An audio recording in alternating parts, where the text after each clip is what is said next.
of the oil using my table, and because it's easy identify problems. Once again, as soon as you receive the report, they mark in red color, or they say those elements are in high level. We are going to analyze the most common metals dispersed in the oil sample that produce problems. The number one is chromium. What happens if chromium is, according with the report, over the limit? Okay, I have problem in the piston rings, I have problem in the cylinder liners, I have problems wear on the head valves, or crankshaft or camshaft wear. The metal is wear because lack of lubrication in that area, and the metals touch. Symptom: if the piston rings are wear, what is the symptom number one? Oil pressure is low. Blow by and low compression. No? What is the meaning of blow by?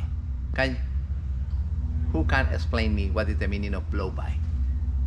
Pay attention. You remember that when the piston is going up with both valves closed during the compression stroke, the piston is going up, and try to compress the air in diesel engines, no?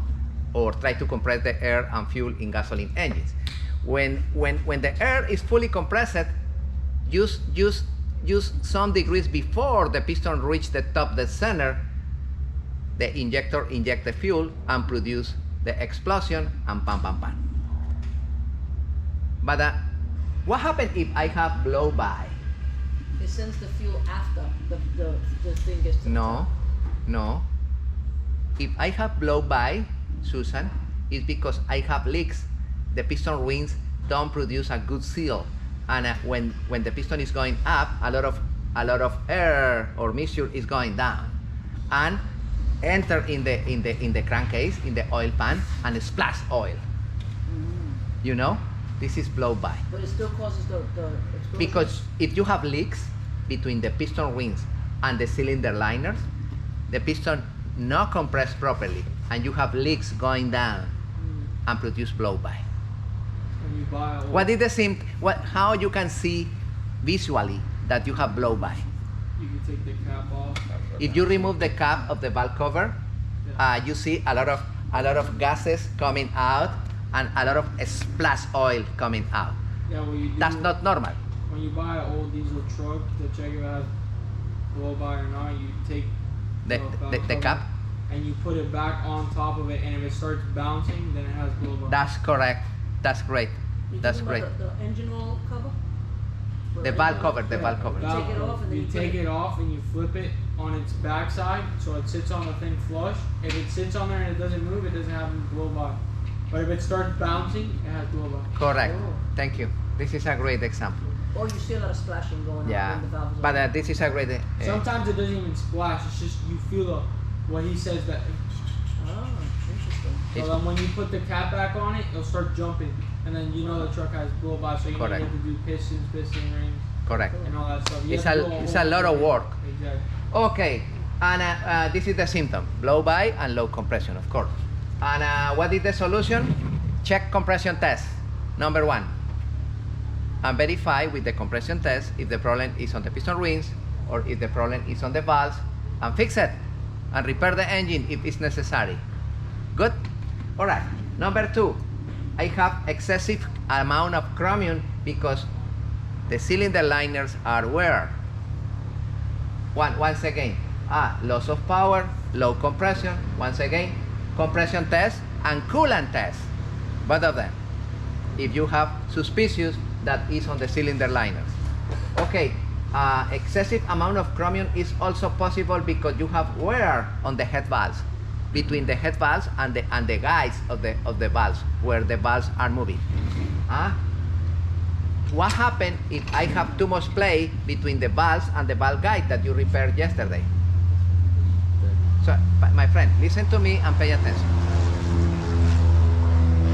I have excessive play, lateral play, between the valve and the guide of the valve. The valve's moving like The valve is moving, and when the oil reaches the rocker arms, the oil penetrate and enter in the combustion chamber. Of course, the seals that you replaced yesterday are too much play or broken. Yesterday you have 2 of them broken. For sure, in those cylinders enter the oil. That's clear? And of course, you have blue smoke. You have a lot of blue smoke. All right. Oil consumption. Yes, oil consumption, because the oil penetrates the combustion chamber and is burned. And loss of power. What is the solution? Head valve job. The job that you did yesterday. Okay, what happened if the problem is the amount of chromium is because wear on the crankshaft and camshaft? How can I determine if I have wear on the crankshaft and camshaft? For sure, I have oil pressure gauge low, indicating low. Or the engine start, run a couple of minutes and shut down. And the code said low oil pressure. For sure, you have wear on the babbitt, on the bearings. And if you run the engine long period of time with low oil pressure, you damage the metal. You damage the metal of the journals in the crankshaft. And now the metal is wear, and you have chromium suspended in the oil sample. You know, guys, loss of power. Rebuild the engine. Rebuild the engine. The solution. We are going to analyze other dispersed metal. I need your attention, my friends. I need your attention. You check later your computer. Lead. What happens if I have high content of lead? Where I have high content of lead? In what part of the engine? On the bearings. What is the function of the lead in the babbitt?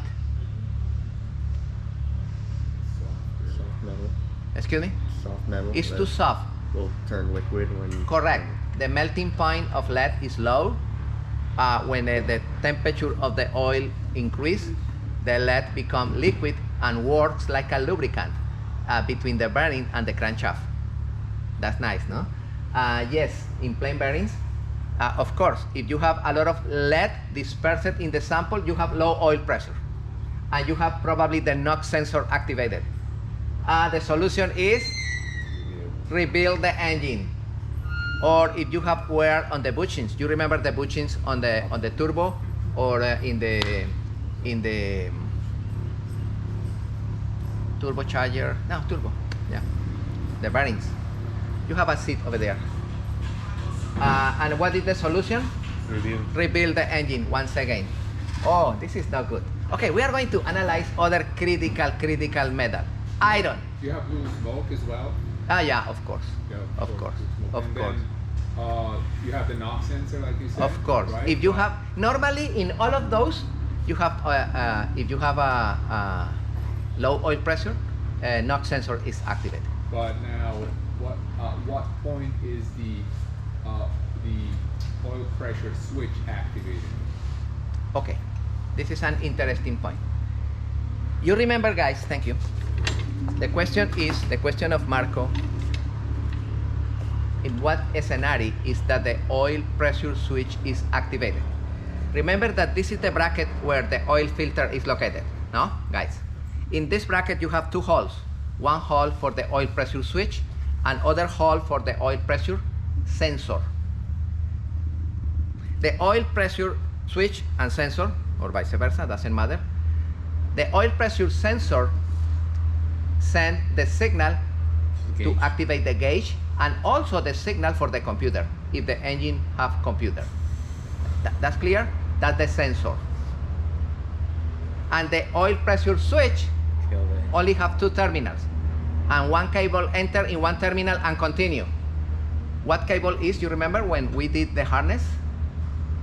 The sender? Purple. The purple cable. The purple cable. And that cable bring power for the fuel transfer pump and the solenoid of the fuel injection pump.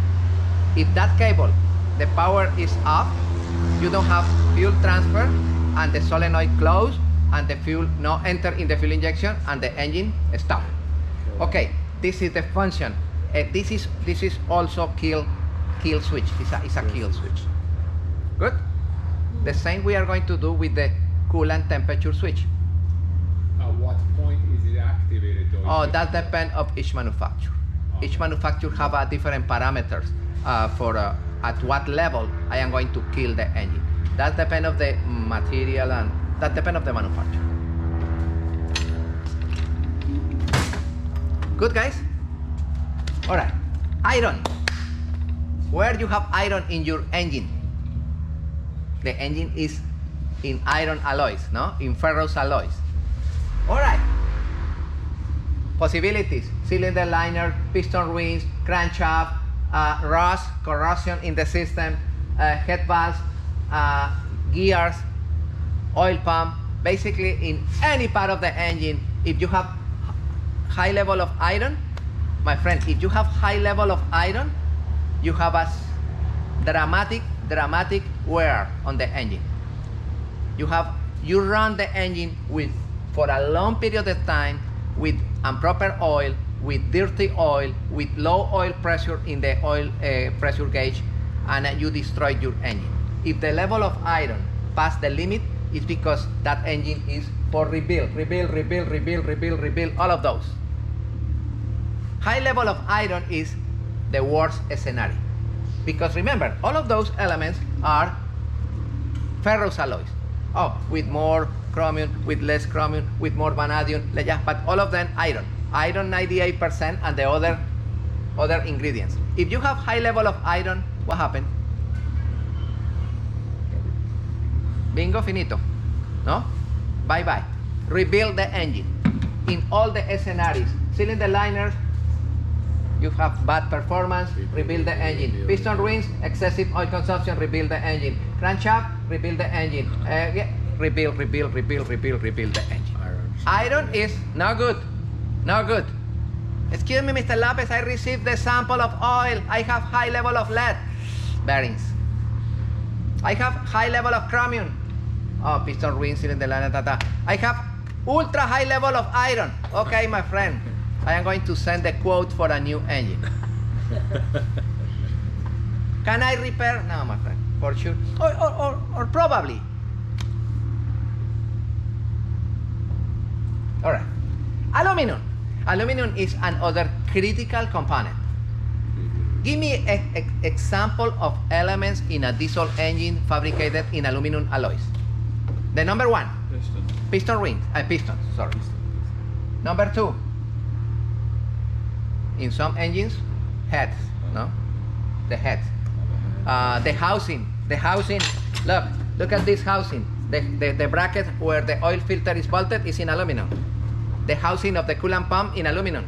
The housing of the valve cover in aluminum. The housing of the majority of the pumps is in aluminum. You have aluminum. This is another element that if that amount is high, all right, for example, in pistons, in castings, in bearings, in a housing of pumps, in heads, exactly like I mentioned. The majority of them are engine rebuild. Only, for example, the cast of some pump is broken, or replace the part, replace the coolant pump. For example, the coolant pump is broken, the housing is broken, okay, replace the coolant pump. You don't need to rebuild the engine. But if it's on the piston, this is a big problem. If it's in the cylinder head, you remove the head and replace the head or okay, and we are going to continue with other elements. Tin, antimony is one of the main components on plain bearings, in bronze bearings also, and bushings, in the oil cooler, antimony, and on the valve train, in piston rings, in the pins of the pistons also. Those are the symptoms and those are the solutions. Once per once. Let me analyze the last ones. The last ones are additives, and the orange are contaminants. I want to see the most common additives when the people use excessive amount of additives. I don't recommend. One of the number one additive is phosphorus. Other additive is sulfur. I don't like sulfur. Other additive is boron. Other additive is sodium. Other additive is magnesium. And some contaminants are silica. Where is coming the silica if I have high level of silica? What is this? What? If you see in the report high level of silica, is because what? The engineer in that boat is a blah blah blah engineer. The service in that boat is ridiculous. It's nothing. Never replace air filters. Air filters clog it. Air filters collect sand, particles of sand, silica. If the air filter is dirty, what happened? It's like a sandpaper in your cylinder liner. Okay, other contaminant is calcium. Where is coming that calcium? When the salt water is mixed with the coolant. Hey, my friend, that engine, the reservoir where the oil coolant is located, is mixed with the salt water. Look at the color now; it's brown. It's not orange, and it smell. That's not good. And when you open the cap, a lot of calcium. It's because the salt water penetrate. You have that heat exchanger broken 6 months ago, and you use the engine with the heat exchanger broken, and now that contaminant destroyed a lot of elements. Or chlorine. Chlorine in the oil sample? Yes, the engine was running with milky oil for a long period of time, but that milky oil was produced not for coolant mixed with the oil, was because salt water was mixed with the oil, and that's not good. And a lot of potassium, those are contaminants, and those are additives, and those are the metal dispersers. For example, we are going to analyze copper, high level of copper. Give me elements that they have a lot of copper.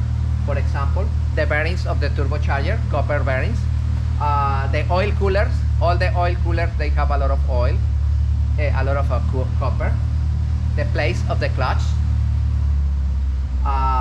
bronze bushings, and head gasket in copper. Some engines, diesel engines, they use head gaskets in copper. And those are the consequence, and this is the solution.